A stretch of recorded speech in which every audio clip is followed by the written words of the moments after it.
The AP rankings suck.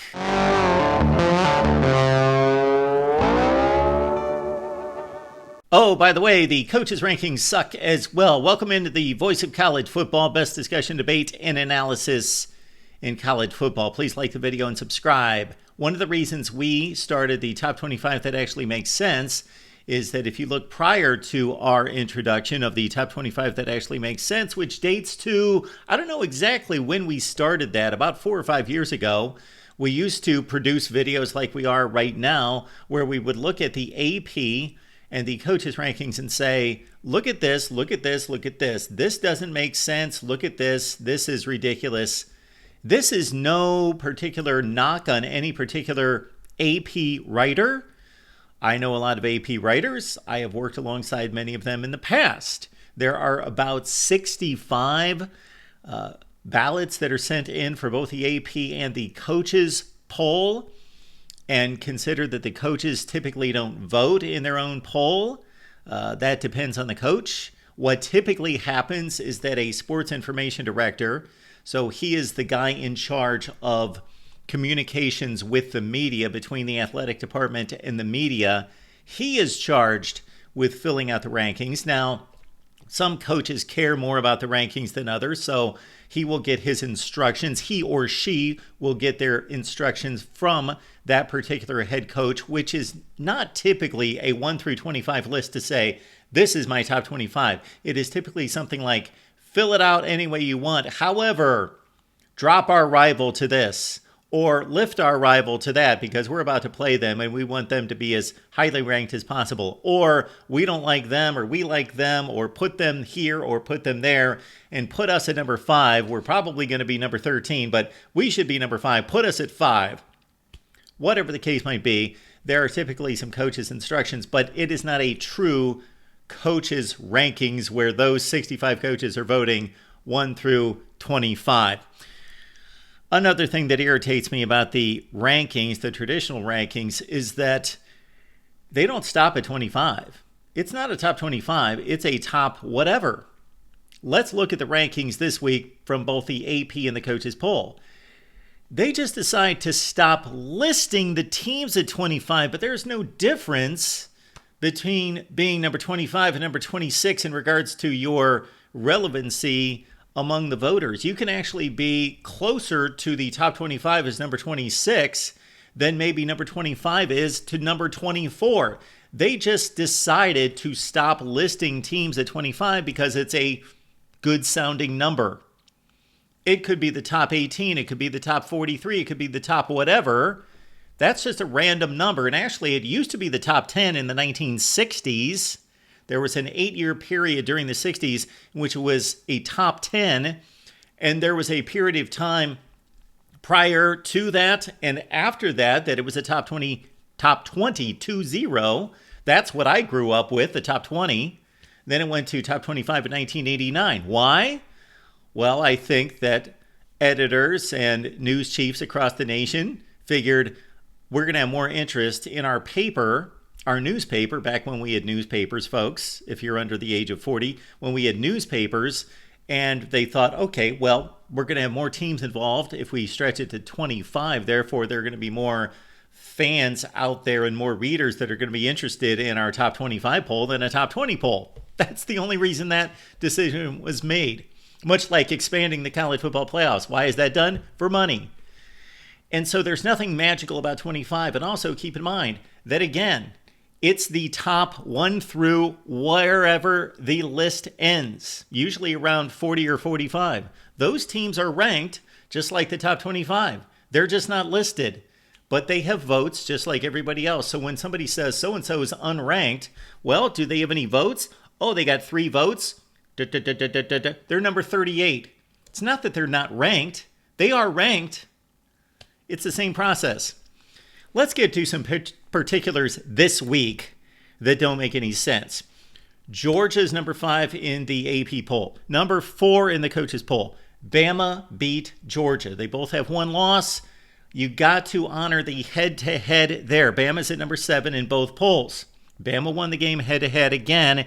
Georgia also had a close call against Kentucky and won that game 13-12, in which they were outplayed. So even if you use that criteria of evaluating the teams beyond their head-to-head matchup, yes, Bama lost a game to Vandy. I know that looks bad, but there is such a recency bias in these rankings, and that's another thing that we filter out in the top 25 that actually makes sense.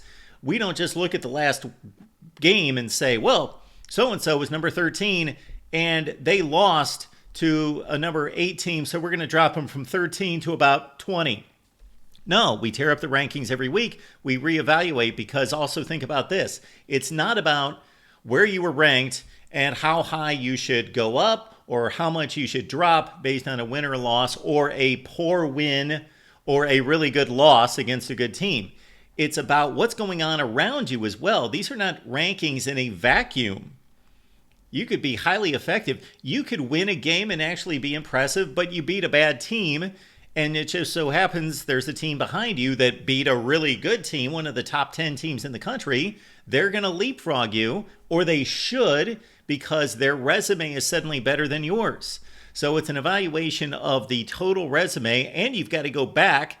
I do the best I can to go backwards in the season and look at where a win over Florida State for Georgia Tech in week 0, that was a top 10 win. We know now that that wasn't much of a win. All right, let's get to some other issues here. We've got Ole Miss at number 9 and number 8 in the coaches poll.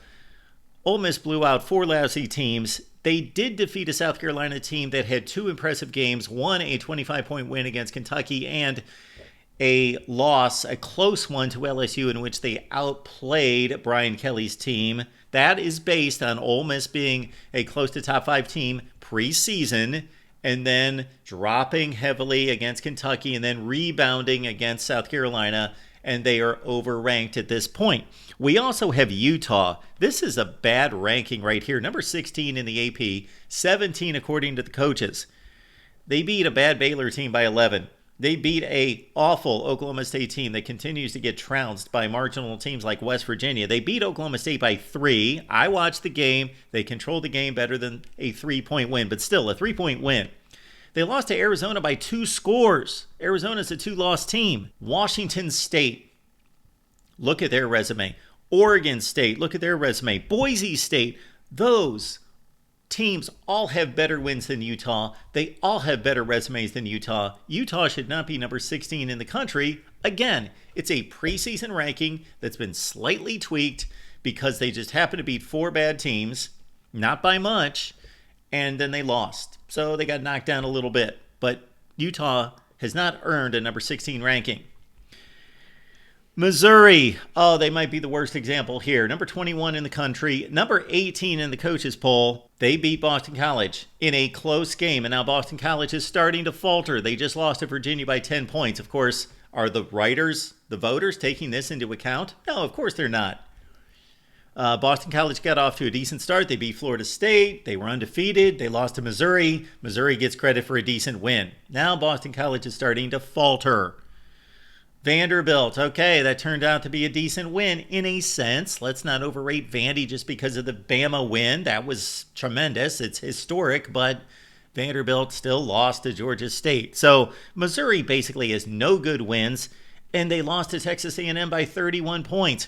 If Missouri was an unranked team to start the season, would they be number 21 in the country or number 18 according to the coaches after what they have shown us? No. It's all about a preseason ranking when you look at the AP and the coaches poll. Michigan, number 24, AP, number 21, coaches. Okay, Michigan, 4-2. Washington, 4-2. Michigan's number 24 and number 21. Washington is number 37. Again, the rankings don't stop. Number 37 and number 36. Why? They're both 4-2. Washington, you could argue, had 2 excruciatingly close losses. They were at the goal line against Washington State, ready to win the game, and they blew some field goals and lost to Rutgers on a last-second field goal miss, 1 of 3. And they beat Michigan by 2 scores. They play in the same conference. Washington has a pretty dominant win against Northwestern. No, they're not good. They're okay. Michigan, had they played Texas close, yes, I could understand that a little bit better. But the resume goes to Washington and the head-to-head goes to Washington. This should not be debatable, let alone 13 spots difference between Michigan and Washington. It should be 13 spots probably the other way. Again, the rankings don't stop. So those are the rankings that we see there on the screen. According to the AP and the coaches poll, and again, they are flawed beyond belief. Again, no particular knock. Sometimes I say that the AP sucks and the coaches poll, and I'm stating it once again. I'm not talking about those individuals that do it. They have jobs to do. They are covering their teams. Believe me, I know this is pre-internet to a certain extent, but when I was rubbing elbows on a regular basis with AP writers when I was covering teams, on the field, in the press box, in the locker room every day in the SEC, they didn't know anything about the national scene. They were covering their team. They were on the beat. They were beat writers. That's what a beat writer is. They covered their team. They know they can tell you if the left guard takes a false step most of the time, and he's working on that in practice. They don't know the national scene. Now, with the internet and with the access to more information, I'm sure that they're a little bit more adept. But shoot, Heisman voting has shown this through the years. There is a complete regional bias, and I guarantee, I know it, I've seen it, there is a regional bias among these writers. They tend to think that the conference they're covering in the area of the country plays better football.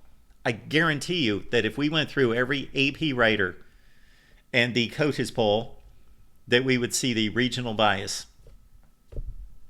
There is a bias all over the place in college football. There's no doubt about that. I talk about it every day with you. Appreciate you being here. Like the video, subscribe right here at the Voice of College Football, and we will see you next time.